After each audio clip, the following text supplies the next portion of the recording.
Setelah menahan 93 mahasiswa, pihak Polda Metro Jaya menetapkan 15 mahasiswa Trisakti sebagai tersangka kerusuhan di depan gedung Balai Kota Jakarta.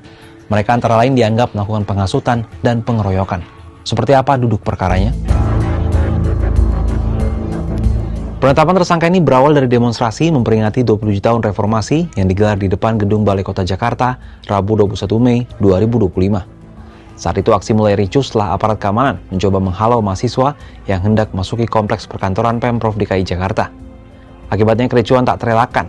Pihak Polda Metro Jaya mengklaim 7 polisi terluka akibat bentrokan. Akibat peristiwa itu 93 mahasiswa ditangkap dan ditahan polisi pada Kamis dini hari. Akan tapi desakan untuk membebaskan mahasiswa yang ditahan itu bermunculan. Jumlah mahasiswa mulai dibebaskan polisi, namun pada Jumat dini hari beredar surat perintah penangkapan dan penetapan tersangka terhadap 15 mahasiswa Trisakti. Polisi menyebut laporan terhadap para demonstran datang dari petugas pengamanan dalam Balai Kota Jakarta. Mereka dilaporkan atas dugaan pelanggaran sejumlah pasal di KUHP, yakni pasal 160, 170, 351, 212, 216, dan 218. Direktur Amnesty International Indonesia Usman Hamid dalam keterangannya Kamis malam menyesalkan penetapan 15 mahasiswa Trisakti sebagai tersangka. Ia menilai hal ini merupakan bentuk pembungkaman terhadap kebebasan berpendapat. Ya tentu jadi ironi ya ketika memperingati 27 tahun reformasi justru masih ada mahasiswa yang mengalami penangkapan massal.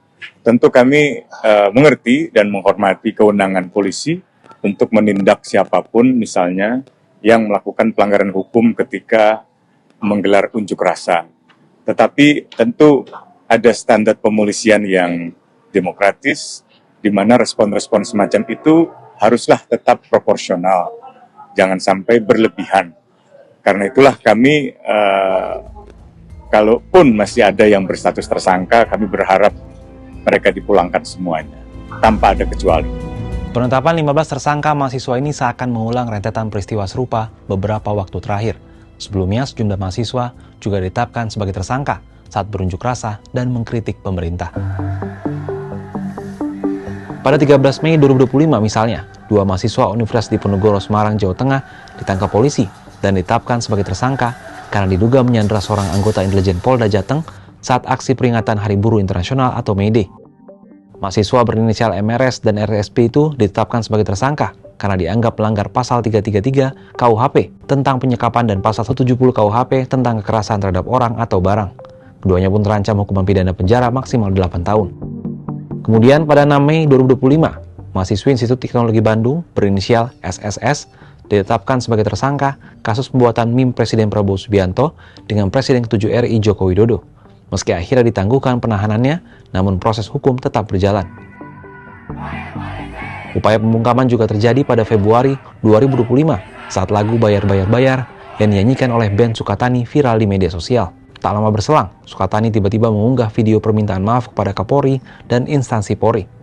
Meski dalam video disebutkan kalau permohonan maaf dibuat tanpa tekanan, namun bahasa tubuh dan ekspresi personel band Sukatani itu berkata lain.